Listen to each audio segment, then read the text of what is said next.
నేను పకోడీ వేస్తున్నానండి. ముందుగా ఉల్లిపాయ పచ్చిమిరపకాయలు కోసుకున్నా, కరివేపాకు వేసా. తర్వాత పిండిలు శనగపిండి కలుపుతున్నాను. పిండి ఇలా కలుపుతున్నానండి.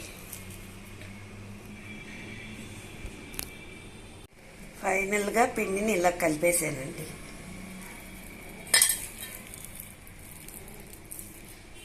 దీన్ని ఇప్పుడు పకోడీ వేసుకుందాము. పకోడీకి నూనె కాగిందండి.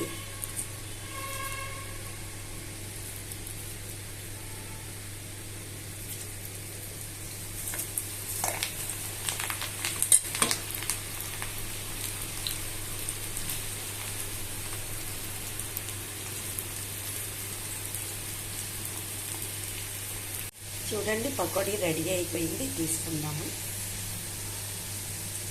ఎలా వేగిపోయినాయో చూద్దాం. చూడండి, పకోడా ఎలా రెడీ అయిపోయిందో. బాగుందా?